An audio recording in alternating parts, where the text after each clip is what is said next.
Hey everybody, day before Christmas, and I thought I'd get a quick upload done. And I have finished building. Well, I'm pretty sure I finished building. I'll just, these things might not ever be done. My looted Viper Deffkilla Wartrike. Here it is. So there are two parts to this build. One is the War Boss conversion, and one is the actual Deffkilla Wartrike itself. So right now the War Boss is magnetized, so I do plan on doing a regular 40 millimeter base for him as well. So this is the War Boss here. We've got the spool here for the chain going out to the snega part of the snega claw. See, it's just held on. The head's just held on with some poster tack for now, so it will sit a little bit lower than this. And my crappy green stuff skills there on the pants turned out okay. Not great, but okay. Same with the knee pads. Boots, I tried to copy the stock models as best as possible with the toe things. So overall, I'm pretty darn happy with how this guy came out, considering it's just a $6 Reaper Bones model to start with. Some bits, some $2 Michaels chain, and some green stuff. And the Wartrike is just basically built out of stuff I had lying around. So there's the Viper. What's left of it. You can barely see it in there. There's a couple giant rocket engines on the back.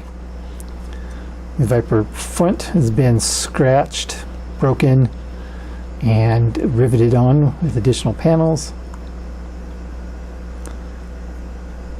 We got the driver here. He's sitting in the actual Viper driver's seat. The handlebar there. So he's got the one boomstick in his hand, just like the actual model. Second one's mounted there. Third one is an underslung, kind of like a big shooter, but it's supposed to be another twin boomstick, of course. There's a grot. I'll make a little platform for the grot here to ride along.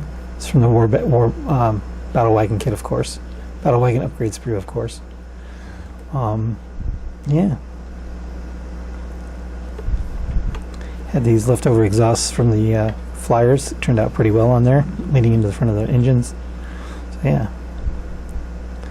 Lots of handrails or roll bars from the trucks.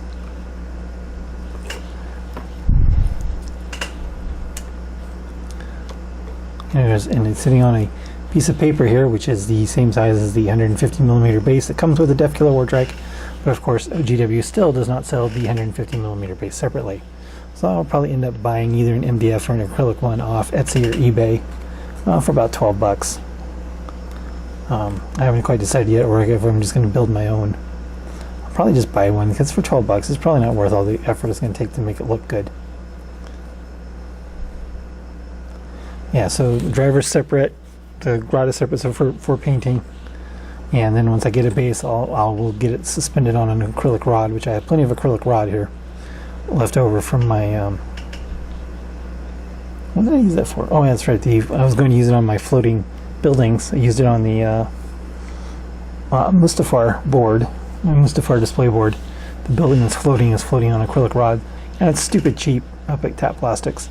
So I just bought a whole bunch of it. So yeah, it'll be just a short acrylic rod going into the base that'll hover it about that far.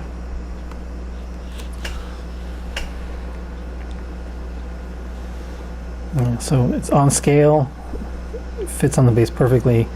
I mean, it's got the appropriate weapons, got the jets, the grot in there for the grot accelerator thing, the once per battle 6-inch advance. Got the War Boss with the snega claw, just like instead with the spool here, just like on the stock model. Pretty much everything's on here should be more than roughly equivalent to what's on the actual model. It's actually going to be a little bit bigger. I mean, not like you're going to really hide these kind of things anyway, but it looks pretty good. I do think I'm pretty happy with it.